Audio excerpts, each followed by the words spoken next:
Good day, everybody. Professor has done the solution for this question. The title of this solution to this integral is the Pratham integral suggester, and the approach adopted by the professor is different to the one which I'm going to show you. So what I'm going to show you here is the other approach, and you can compare this versus the other work done by the gentleman, and whichever appeals to you, you can take that. So having mentioned that, we are expected to solve this. Now what I would be using is, I would be using the Leibniz technique to solve this particular integral.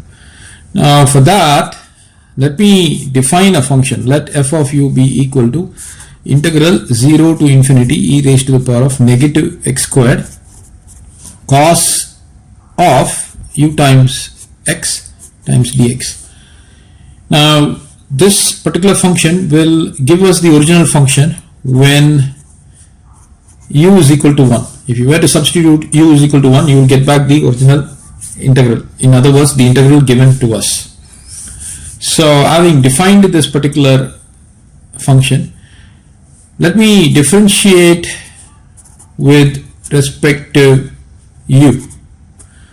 So if you were to differentiate this function with respect to u, I would be getting d over du of f of u is equal to d over du followed by the integral 0 to infinity e raised to the power of negative x squared cos of ux times dx. Now I want to take this differential operator d over du inside.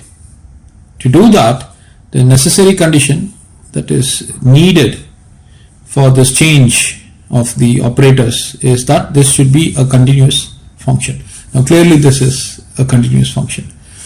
Because of that reason, I can move, or in other words, I can interchange the integral operator and the differential operator. So having mentioned you why am I doing that, it's time for me to flip them.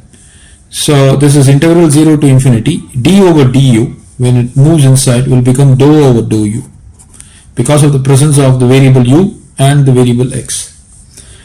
And this is going to be of e raised to the power of negative x squared cos of ux, and I will place the dx operator outside.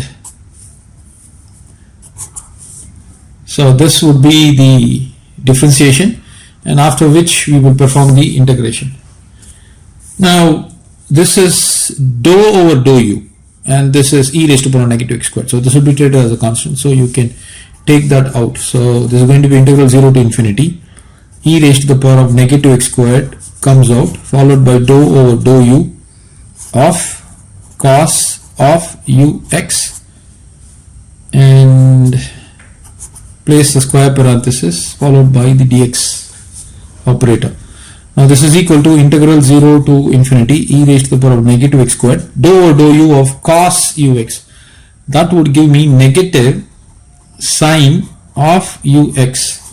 Now since the differentiation is with reference to u, the coefficient of u is over here is x.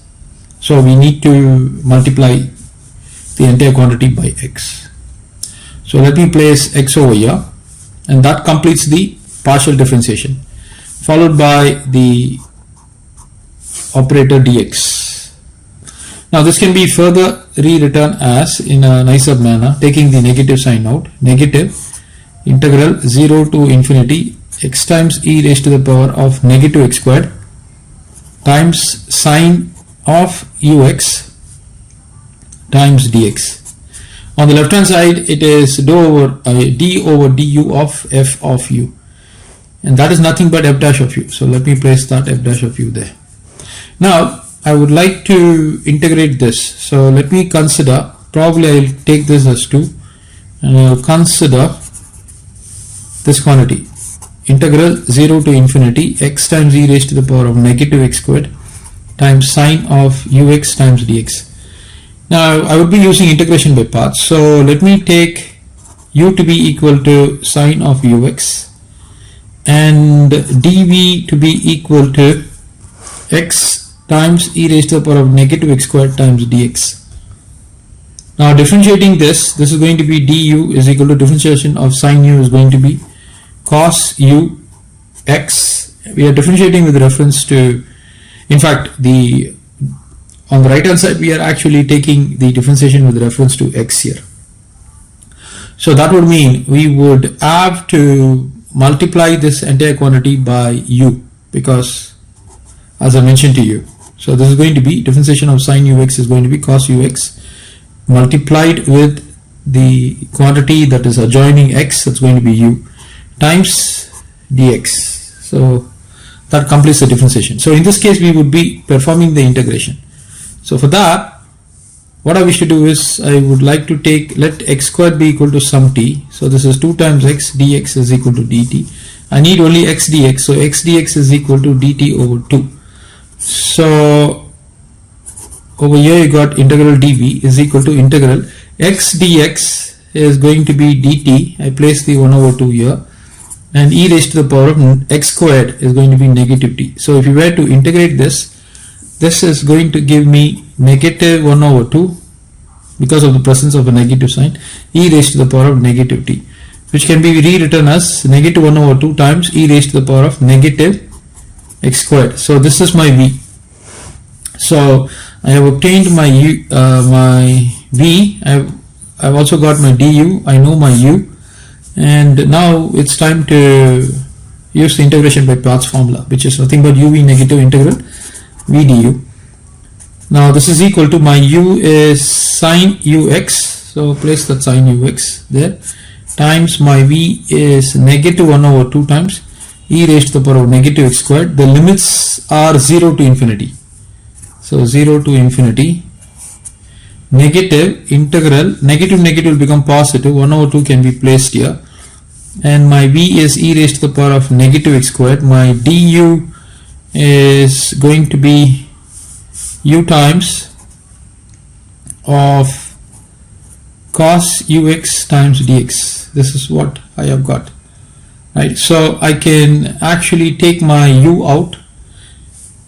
Of course the limits are 0 to infinity, so this is going to be equal to, now let me handle this first.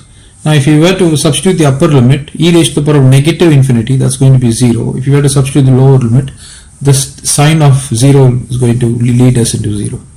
So this is going to be 0 followed by plus, my u can be taken out, there is a 2 there, so it's going to be 0 to infinity e raised to the power of negative x squared times cos ux times dx. Now what is this?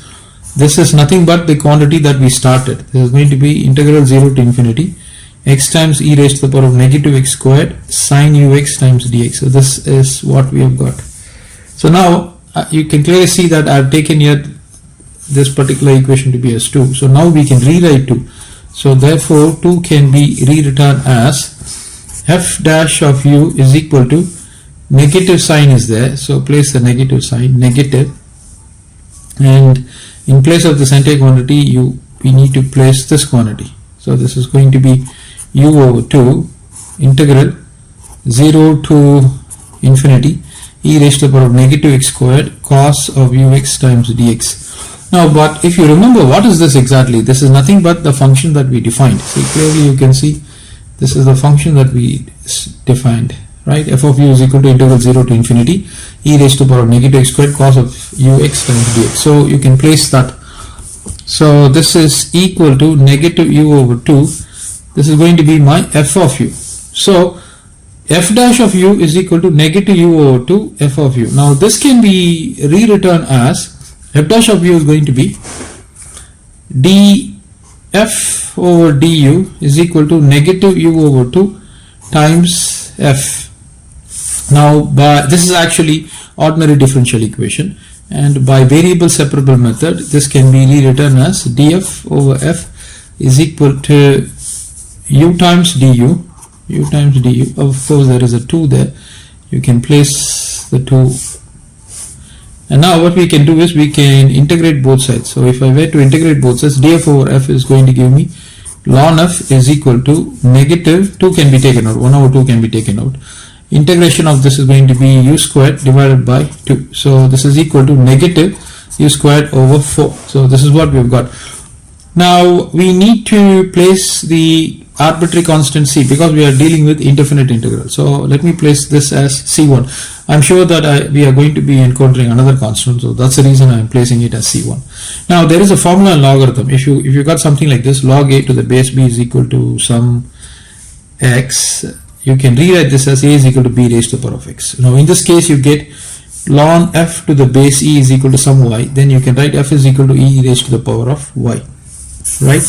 So in this case you got the base e, and the right hand side you got a quantity, so f can be rewritten as e raised to the power of negative u squared divided by 4 plus c1. Now this is going to be, now there is another formula that we know in the law of indices, which is a raised to the power of m plus n is equal to a raised to the power of m times a raised to the power of n. So by that I can actually rewrite this as e raised to the power of negative u squared divided by 4 times e raised to the power of c1. Now this is a constant, so I'm going to rewrite this as e raised to the power of negative u squared divided by 4 times bigger constant, say c, or you can just put c2. So now you've got f is equal to e raised to the power of negative u squared divided by 4 times c2.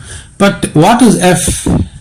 This is the function we defined. So this means I have integral 0 to infinity e raised to the power of negative x squared cos of ux times dx is equal to e raised to the power of negative u squared divided by 4 times c2. Now I need to know the value of this constant. So for that, what I wish to do is I would like to take u to be equal to 0.